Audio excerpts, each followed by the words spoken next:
कि सरकार मोदी जी पे हम इतने विश्वास करते थे, इतने हम अंधभक्त थे कि जब खुद हम बिकने लगे, जब हमारी रोजी रोटी बिकने लगी, हमारे बच्चे बिकने लगे, जब सूर्य पूरी की पूरी हमारी धरती माता बिकने लगी, तो अब जिसे बहका के मुझे वोट लिया, ऐसे ही हम जनता को सच्चाई बता के और इन्हें भगाने का काम करेंगे और जो आएगा उसके खिलाफ लड़ेंगे और ये काम भगाएंगे। वहां किसी भी तरीके से घुसने नहीं देंगे।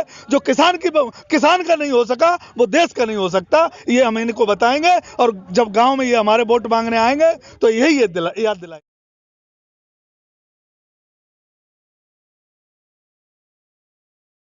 साहब कह रहे हैं कि एक दिन भीड़ इकट्ठी होके अंबानी और अडानी के गोदाम तोड़ने की। तो क्या दिक्कत है? हाँ। भाई एक प्रधानमंत्री हम चुन सकते हैं, पूरा का पूरा देश हम उन्हें दे सकते हैं। और जो हमारी सत्ता चला रहे हैं, हमने प्रधानमंत्री को देश सौंपा था, अडानी अंबानी को नहीं सौंपा था। और देश के अडानी अंबानी अगर ये सत्ता चला रहे हैं तो भैया ये गोदाम किसकी टूटेंगी? गोदाम किसी और की नहीं टूटेंगी। ये देश ऐसे नहीं चलेगा जैसे हमारे प्रधानमंत्री जी चला रहे हैं। ये हमारे संविधान के माध्यम से सब चलेगा, लोकतंत्र के माध्यम से चलेगा। आपने जो कहा था वो करोगे, हमें बेचोगे नहीं, हमारी जमीन नहीं बेचोगे, हमारी टोपी पे कीचड़ नहीं उछालोगे, किसान के सम्मान पर नहीं उछालोगे। ऐसा करेंगे, एक तरफ तो आपको आंदोलन जीविका टैग मिल ही गया, उपद्रवी का टैग भी आपको मिल जाए। ये कुछ भी दे सकते हैं उन्होंने। देखो सरकार का जो काम था वो सरकार ने अपना काम नहीं किया। सरकार सिर्फ सर्टिफिकेट बनाने का काम कर रही है। वो सर्टिफिकेट वाली सरकार हमें नहीं चाहिए, हमें चाहिए काम करने वाली सरकार। जो मोदी जी ने कहा था कि मोदी जी ने ये कहा था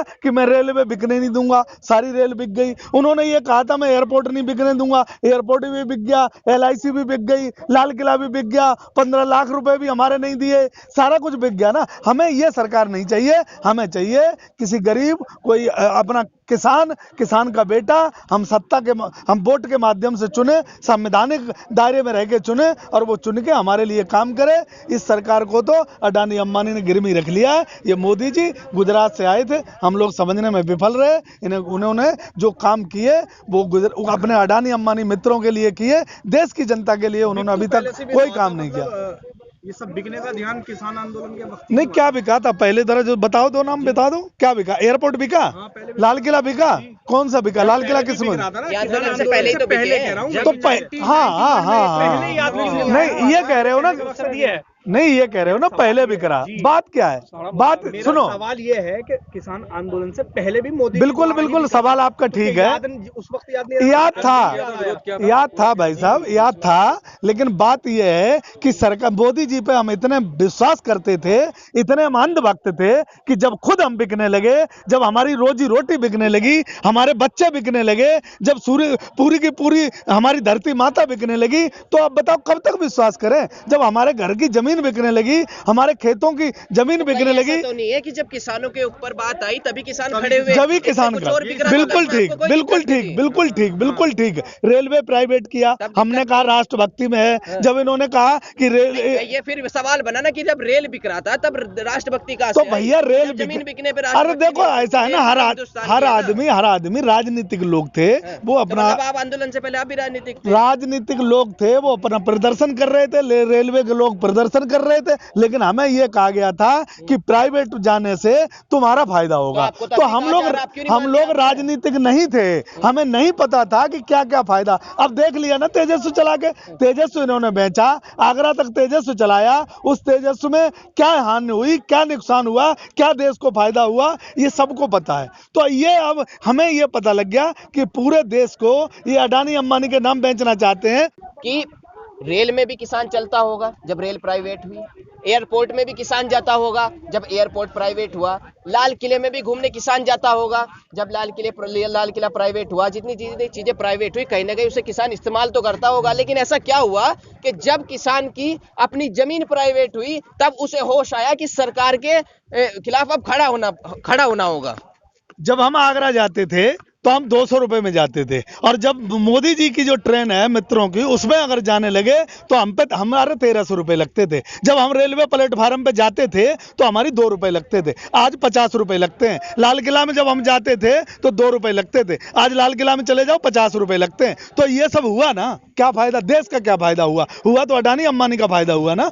देश के किसान को तब समझ आया कि जब हम ही पैसे डबल दे रहे हैं और हमें ही कहा जाता है कि देश को फायदा है, तो जब हमें ही फायदा करना है तो हम क्यों ना सरकार को फायदा करें। एक बात बताओ, हमारी जमीन छिन जाएगी, हम बताओ तुम हमारा क्या, हम मजदूर बन के रह जाएंगे उसमें। हम क्यों ना अपनी जमीन का, हम नहीं बेच रहे सरकार को, हम भी तो सरकार को ही दे रहे हैं। वो किसको देंगे, वो वापस हमें ही देंगे। सरकार अपना पल्ला झाड़ लेगी, हमें वो देंगे 50 रुपए की 2 रोटी, हम तो गेहूं दे रहे हैं ना। जमीन तो किसान अब भी ठेके पे देता है ना, तो लोगों को तो हम वैसे ही ठेके पे ले लेना, फिर कानून क्यों बनाए इनके लिए। वैसे ही ठेके पे ले ले, हम तो दे रहे हैं, हम तो अब जैसे ठेके पे दे रहे हैं वैसे ले लेना, कानून क्यों बनाई। ये जो अनलिमिटेड भंडारण और ये कानून जो लाए जमीन की, क्यों लाए, ये इसलिए लाए कि उद्योगपति पूरा का पूरा कानून का मालिक बन जाएगा और ये किसान जो है पूरा का पूरा मजदूर बन जाएगा। हम बस मजदूरी कर सकते हैं, क्या उसमें खेत में बोना है, कब पानी लगाना है, कौन सी खाद डालनी है, कब क्या बोना है, ये वो तय करेंगे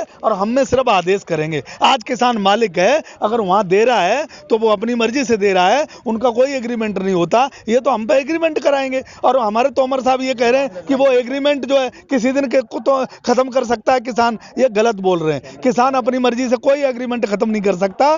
किसान को जब तक उद्योगपति नहीं चाहेगा, दोनों की मर्जी नहीं होगी, तब तक वो एग्रीमेंट खत्म नहीं हो सकता। चलिए, टिकैत साहब कह रहे हैं कि सरकार को हमारी याद जब आएगी जब बंगाल के चुनाव खत्म हो जाएंगे। कहीं अगर अभी आपसे बातचीत कर ले और मामला सुलझ जाए तो आप बंगाल ना चले जाए चुनाव उन्हें हराने। एक बात समझ लो, संविधान का हम संविधान को अपनी रक्षा लेके, संविधान ही हमारा माई बाप है, संविधान ही हमारा हथियार है और हम अगर अपना देवी और देवता जो मानते हैं वो संविधान को मानते हैं और संविधान के माध्यम से ये आए थे। जो संविधान में हमें वोट देने का राइट है उसी से ये आए थे। एक बात बताओ, ऐसा कौन सा दुनिया का आंदोलन है जो 3 महीने से ऊपर चला। ये आज आंदोलन, हमारे 200 से ज्यादा किसान शहीद हो गए और आंदोलन चल रहा है और मोदी जी हमें आंदोलन जीवी कहते हैं और ये कहते हैं भीड़ जुटाने से कुछ नहीं होगा। अरे भाई साहब, भीड़ जुटाने से आप सरकार बना सकते हो तो क्या हम कानून वापस नहीं ले सकते भीड़ जुटाने से।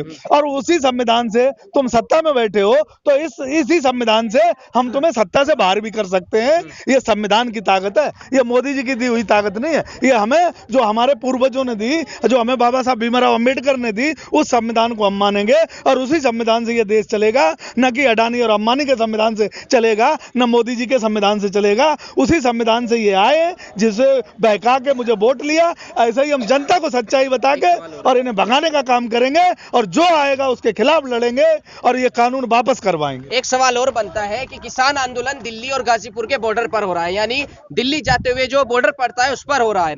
एक सवाल इनसे बनता है कि चक्का जाम करने के बाद भी, जो रेल रोको अभियान हुआ उसके बाद भी, ट्रैक्टर परेड के बाद भी 40 लाख ट्रैक्टर की बात दोबारा से कही जा रही है, संसद घेराव की बात दोबारा से कही जा रही है। आखिर इस आंदोलन की आवाज या इस आंदोलन का असर सरकार तक क्यों नहीं हो रहा है? अगर हो रहा है तो बार बार आपको ये सब चीजें, दिल्ली कूच का, बार बार दिल्ली में जाना, इन सब की जरूरत क्या पड़ रही है आपको? तो कहीं ना कहीं आपका आंदोलन विफल है यहाँ पे। एक बात बताओ, जब 4 लाख ट्रैक्टर की हम बात करते तो ये डरते क्यों हैं? इनको ये क्यों डरने लगते? जब 4 लाख ट्रैक्टर की बात करते हैं तो इनको डरना नहीं चाहिए, अगर इनको डर नहीं है तो। अगर हमारे किसान 200 शहीद हो गए, जब हम उनकी बात करते हैं तो ये डरते क्यों हैं? और हमारी जो पंचायतें हो रही हैं क्षेत्र में, गांव-गांव में, उनसे क्यों डरते हैं? असली बात तो डर यही है कि इनकी जमीन खिसक रही है और इन्हें पता लग गया कि अब देश में हमारा विरोध हो रहा है। इन नेताओं को समझाने के नाम पे ये बहका रहे हैं, कोई इनका किसान बहकावे भी नहीं आ रहा है। इनकी अब ये किसान घर वापसी नहीं होगी जब तक कानून वापस नहीं होगा और इनकी हम सरकार वापसी करा के और कानून वापस करा के जब ही यहां से उठेंगे।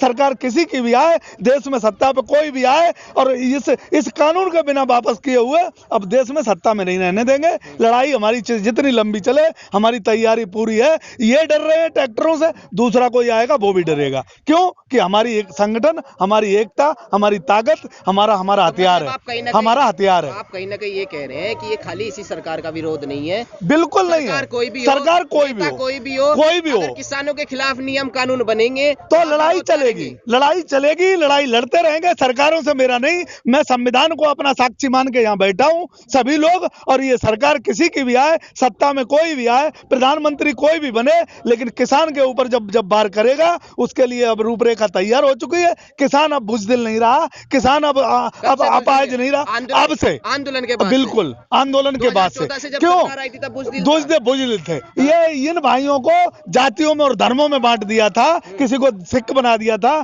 किसी को ईसाई बना दिया था, किसी को दलित बना दिया था। आज हमारी जातियां, बिरादरियां सब कुछ खत्म हो चुका है। अब हमारी जाति है तो किसान और धर्म है तो हिंदुस्तान। ये बैठ के और संविधान को बगल में दबा के अब हमारी सारी जातियां, बिरादरियां खत्म हो चुकी। ये जब इलेक्शन में आएंगे तो हम इन्हें भी ये सिखाने का काम करेंगे कि अब यहाँ जाति और धर्मों से इलेक्शन नहीं लड़ा जाएगा। अब लड़ा जाएगा तो विकास और किसान की बात करने पे इलेक्शन लड़ा जाएगा, वरना इन्हें गांव से हम भगाएंगे, वहां किसी भी तरीके से घुसने नहीं देंगे। जो किसान का नहीं हो सका वो देश का नहीं हो सकता, ये हम इनको बताएंगे। और जब गांव में ये हमारे वोट मांगने आएंगे तो यही याद दिलाएंगे।